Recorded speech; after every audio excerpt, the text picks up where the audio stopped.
So that's where we've just come from, with the sun rising. That's quite a sight. And if you just look at the light, how beautiful the light is.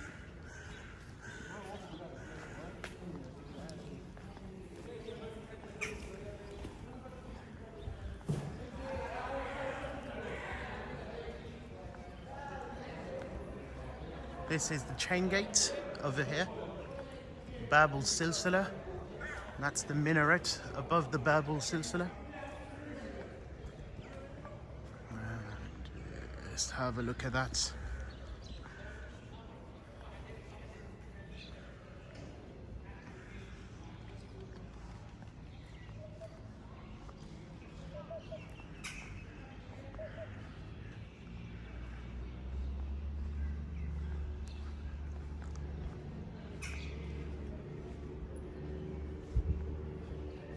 This is a madrasa, al-Madrasa al-Ashrafiyya from the Mamluk period.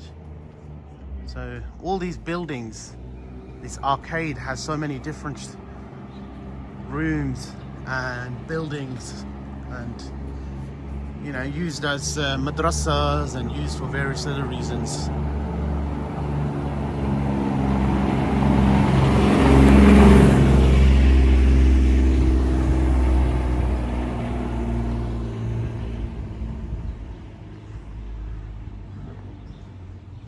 This is a famous dome of Qutb Bay.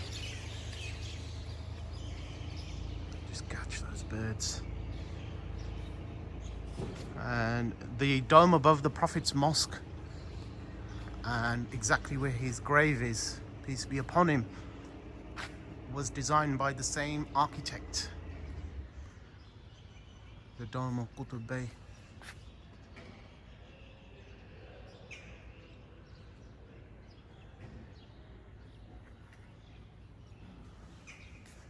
Another well number 10. There's so many wells here. That's Bab al-Mutahhara,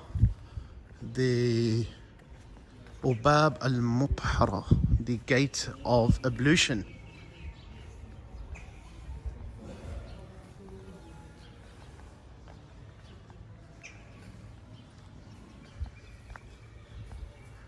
The gate of cotton merchants, Bab al-Qattanin.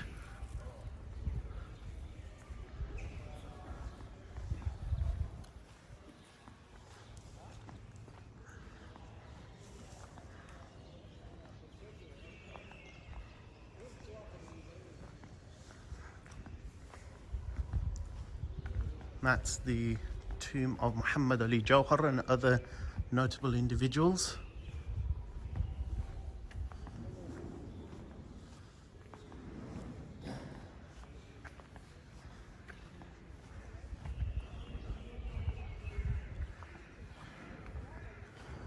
There's another one with the Palestinian flag and a crown. This is the Iron Gate. This is Bab al-Hadid.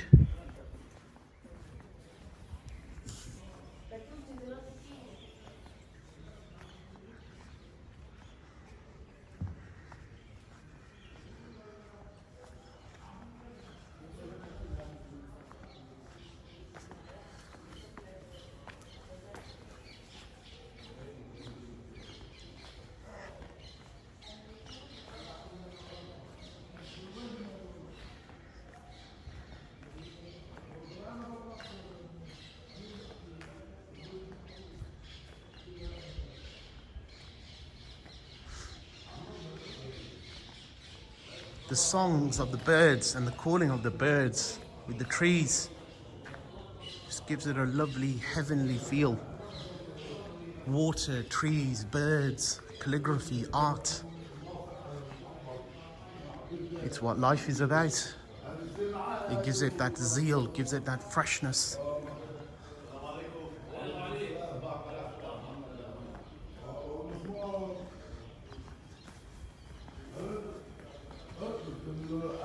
Right, this is Bab al-Nadir, and we're going to go through this gate. Assalamu alaikum. These are the guards, the internal guards of the mosque. Allah yahmikum. And we're heading in from Bab al-Nadir, and we are now going back to the hotel. There's some more folks here, and we're going to be heading down to the hotel for some breakfast now.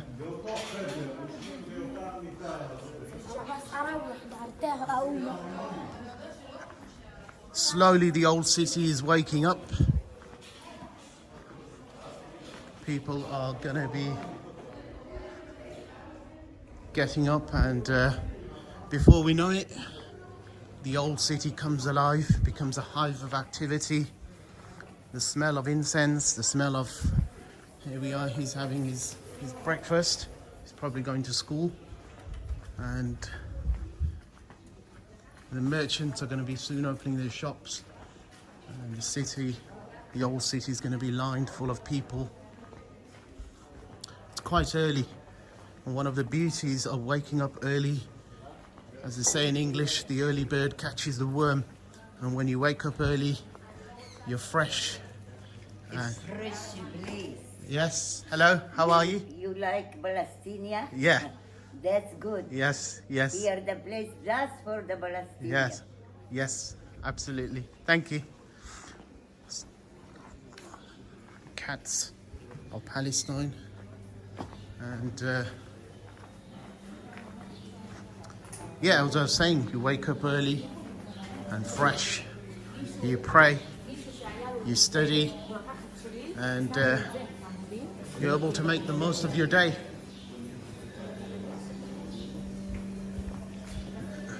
So this is known as Tariq Al-Wad Street. So we're going to head up back to our hotel, which is the Hashimi Hotel, and which is on the Via Dolorosa. The 7th station is nearby, and slowly the shops will open up. You see, it's the top of the... And the thing is, you see all sorts of people walking through here. You've got traditional people, you've got soldiers, you've got, you know, tourists of various places around the world. And yeah, it's people of all shapes and sizes and backgrounds, all wanting to come to this enchanting city. And this is the Muslim quarter, but we've got flags, as you can see, ostentatious representations of a false nationalistic pride, idolatry in its best sense. Here we are, where we're going. We have Damascus Gate further up, Lions Gate straight up, and the Church of the Holy Sepulchre to the left. We're going to be turning left we're going to be going to our hotel, and which is just straight up here. We're going to go up this street, and this is the street of Via Dolorosa. These arches are very old, and of course this is underneath. Each of these houses probably have tons and tons of archaeological, historical sites.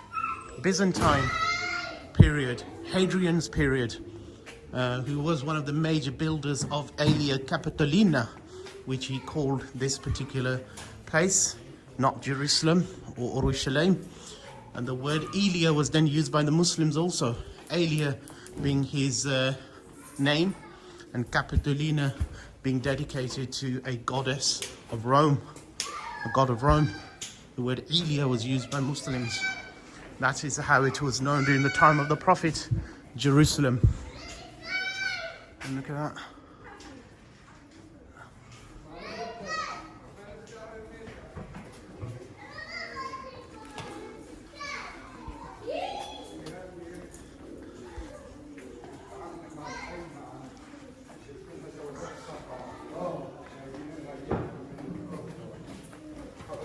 Just going up to Assalamu alaikum. It's quite steep. One thing about this place is you will get fit when you walk around daily, and you see people on their motorbikes and sort of small narrow scooters or narrow trucks and narrow cars, sometimes the odd car, zooming through these old streets.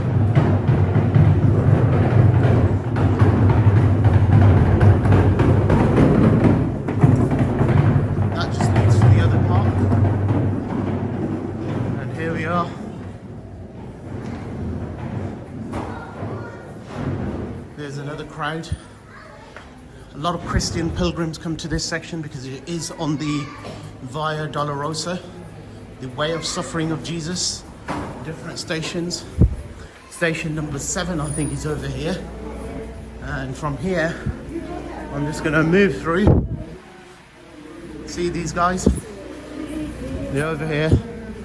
I'm just going to move through from here now, and I'm going to turn right and get to the hotel. And these Christians come to see this, which is Via Dolorosa number 8 station. The rest of it's further up, straight up, and it's in the Church of the Holy Sepulchre. So just behind me is Via Dolorosa. Now this place behind me is famous to be a location where Jesus, Isa alayhi salam, was carried on the cross according to the Christians. Just behind me is that location where Jesus passed through these alleys as he was being carried on the cross. So super significant. And here it is. That's that alley, and that's Via Dolorosa. And if you just go up further up this street here, you will lead you towards the church, Holy Church of the Sepulchre.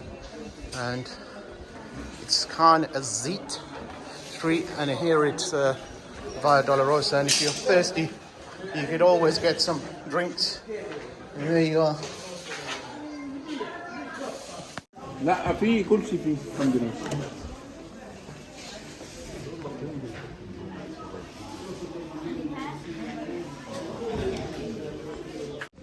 One of the things whilst walking through these the bazaars here is that they're all very, very fragrant. There's such a fragrance around here, and there's basically all these scents and incenses and sights and smells. It really is a melting pot of people. Very noisy here now, but every corner, at every gate, there are police.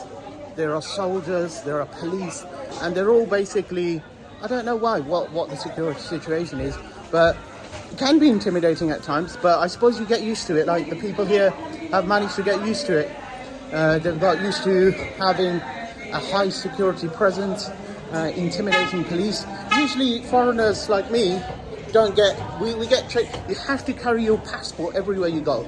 So when you're in Israel and you're here as somebody from abroad, I mean from Britain, you have to always carry your passport, because you may be asked for your passport, and you may be also asked for evidence of your visa, right? So you have to carry your passport, and you have to comply with every single thing. And some of the demands might not be appropriate, but I'm afraid that's how it is. And these people obviously have gotten used to it, and there is an element of excess, but that's how the way things work, I'm afraid. Stunning view of the Dome of the Rock on this Khalidiyya Ascent road. Beautiful view.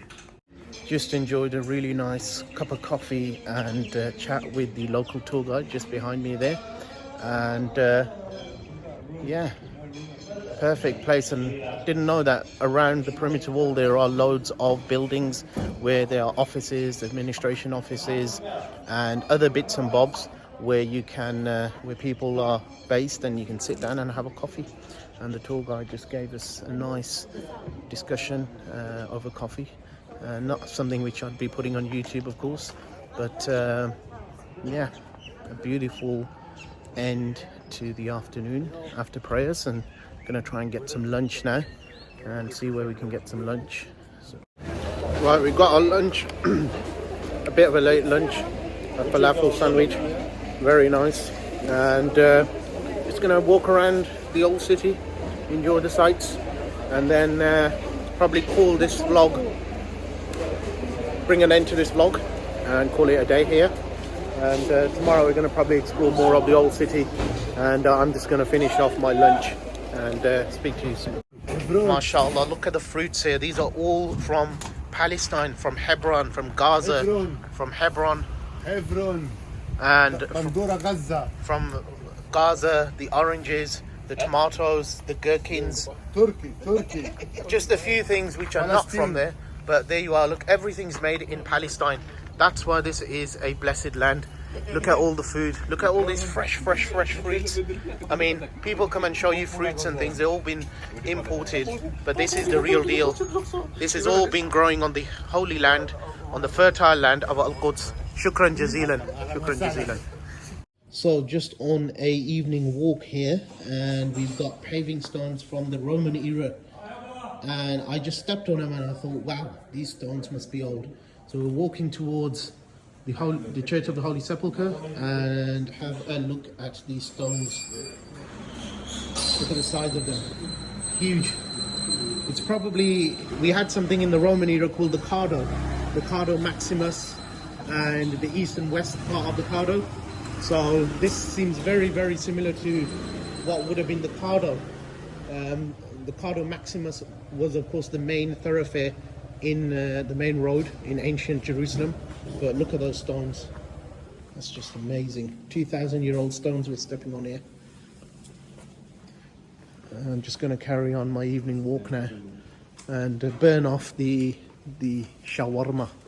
You know, when you're in Rome, as they say, do as the Romans. So we're eating shawarma and stuff like that.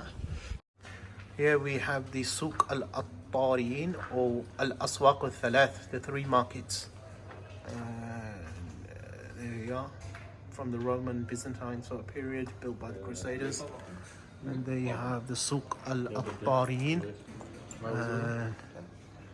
Just bewitching, just crazy, these alleyways. It's like you've gone back in time.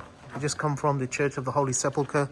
Here's another sort of convent church or hospital, like hospice type building, and you're just carrying on through the Christian quarter back to the hotel in the Muslim quarter, and it's just a crazy sort of place. It's like you're in a storybook.